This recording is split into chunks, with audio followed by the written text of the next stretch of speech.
Salut, bienvenue dans cette nouvelle vidéo. J'espère que vous allez bien. Dans cette vidéo, voilà, je vais répondre à une question qui m'a été posée.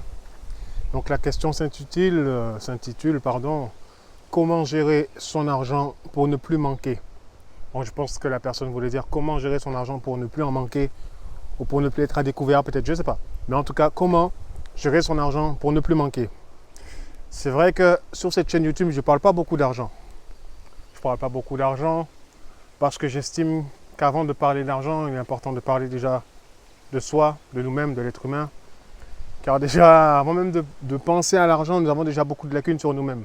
C'est-à-dire que nous devons apprendre à nous discipliner, nous devons apprendre à gérer nos pensées, savoir qui nous sommes, ainsi de suite, ainsi de suite. C'est pour ça que je me base d'abord sur ça, parce que je peux vraiment rentrer sur divers sujets. Donc, le sujet de Dieu, le sujet déjà que j'invoque déjà le développement personnel, les finances, ainsi de suite.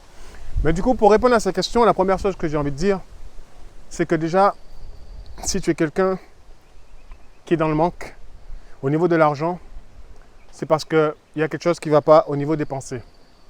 Parce que lorsqu'on a des bonnes fondations au niveau de nos pensées, alors nous avons des bonnes fondations au niveau de l'argent. Et souvent, l'école ne nous apprend pas ça, à nous discipliner avec l'argent. L'école ne nous apprend pas à nous discipliner dans les relations amoureuses. L'école ne nous apprend pas à nous discipliner dans les relations amicales avec les gens. En gros, l'école ne nous apprend pratiquement rien en fait. Les choses les plus importantes de la vie, ils ne nous l'apprennent pas. Nos dons, nos talents, nos capacités, tu vois, comment nous surpasser, comment être meilleur, ainsi de suite. Du coup, par rapport à l'argent, là où j'ai envie de commencer, c'est que premièrement, si tu en as marre de manquer d'argent, si tu en as marre d'être dans le manque, la première chose que tu vas devoir faire, c'est de revoir ton éducation financière. Je le répète, la première chose que tu vas devoir faire, c'est de revoir ton éducation financière. C'est la base et c'est la clé. Parce qu'en soi, si tu n'as aucune éducation au niveau des finances, tu ne pourras pas changer les choses, qu'importe ce que tu fais. Pourquoi je te dis ça? Dans le passé, je viens d'une famille modeste, tranquille. Et la manière dont on a grandi, c'était ok, tu fais de l'argent, tu vas travailler, tu fais de l'argent, tu vas travailler, tu fais de l'argent. Mais malgré le fait qu'on avait de l'argent, on disait toujours ah, j'ai pas d'argent, j'ai pas d'argent, j'ai pas d'argent, de faire d'argent. Notre situation n'était pas à plaindre. On avait l'argent, vu qu'on travaillait. Mais constamment, c'était oui, on n'a pas d'argent. Quand tu demandes quelque chose à ta famille, c'est on n'a pas d'argent, mais pourtant il y a de l'argent. Mais c'est parce que déjà, il y avait quelque chose qui était bloqué dans le mental. Et aussi, il y avait une certaine réticence par rapport à l'argent. Tu vois, et ainsi de suite. Tu connais la France, comment on est. Dès qu'on parle d'argent, c'est sujet tabou. Mais pourtant, il est primordial et important de revoir ton éducation financière. Pour ça, je te conseille de lire des livres tels que Père riche, Père pauvre. C'est des livres qui vont t'aider, tu vois, à savoir clairement en fait comment gérer l'argent. Ça déjà, c'est le livre que tu dois connaître. C'est la base, c'est la fondation.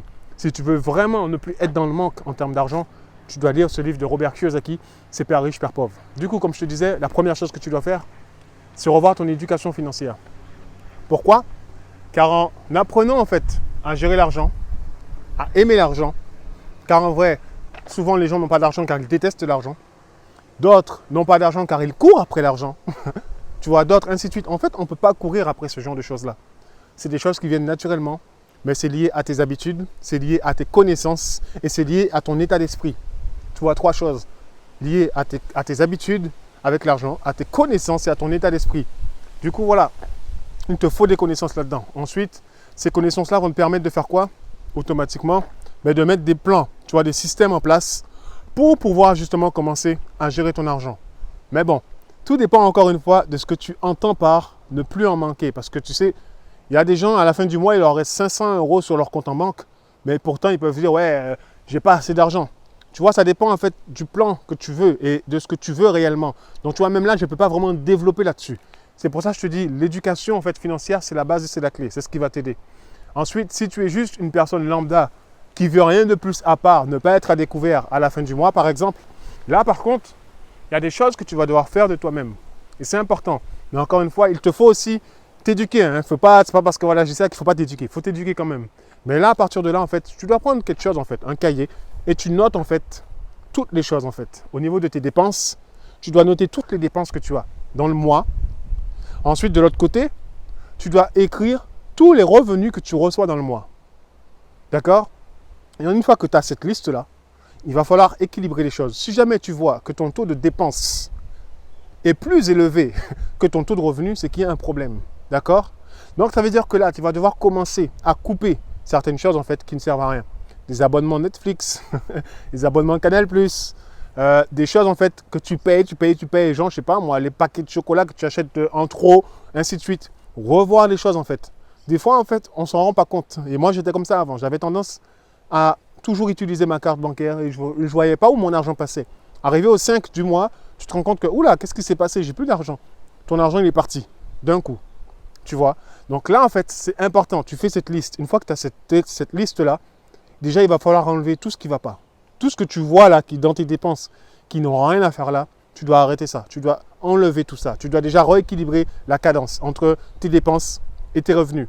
Et si jamais tu ne peux pas équilibrer les choses et que c'est des choses qui sont trop importantes, il va falloir doubler tes revenus. Tu vas devoir trouver un deuxième emploi. Tu vas devoir trouver quelque chose en tout cas. Mais tu peux le faire. Tu peux vraiment diminuer tout ce qui est dans les dépenses. C'est important. C'est la base et c'est la clé. Si tu veux plus être dans le manque. Admettons, tu gagnes 1200 € tous les mois. À la fin du mois, tu aimerais qu'il te reste un petit 200 € sur ton compte. Alors, il va falloir faire quelque chose. Il va falloir travailler. D'accord? Il va falloir enlever tout ce qui ne va pas. Moi, de mon côté, les choses que je fais. Admettons, à l'époque, quand je travaillais à Monoprix, je touchais 1200 € par mois. Qu'est-ce que je faisais? Avant même que, dès que l'argent est tombé, avant même de payer tout ce qui était facture, tout ce qui était téléphone, je payais rien. La première chose que je faisais, c'est que je prenais 20% de mon salaire.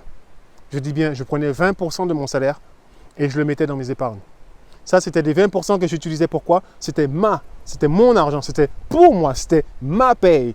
Je me payais d'abord, c'est d'abord moi avant et ensuite je vois le reste. Du coup, je me payais moi d'abord, 20%.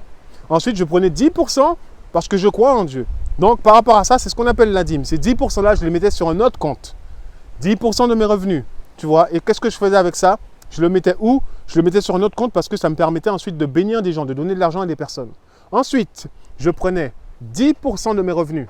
D'accord? Donc voilà, je vais faire court. Quand je te dis 20%, les 20%, ça représentait, alors, si je fais le calcul, 120, ça faisait 240 € sur mes 1200 €. Du coup, ça me faisait 240 €, les 10%, ça me fait 120 €. D'accord? Donc, j'ai 240 € qui sont pour moi. Ça va me servir si jamais j'ai un pépin. On ne sait jamais ce qui peut se passer dans le mois. D'accord? Donc déjà, hop, on enlève ça.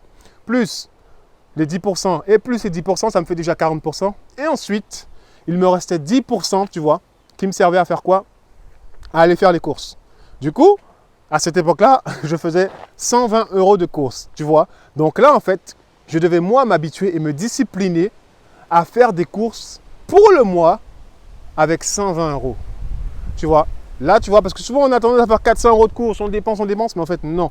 C'est possible de manger dans le mois avec 50 €. Tu peux le faire, tu vois. Donc en soi, je mettais 10% ici. Et lorsque tu fais le calcul global, ben, ça faisait 50% de mon salaire.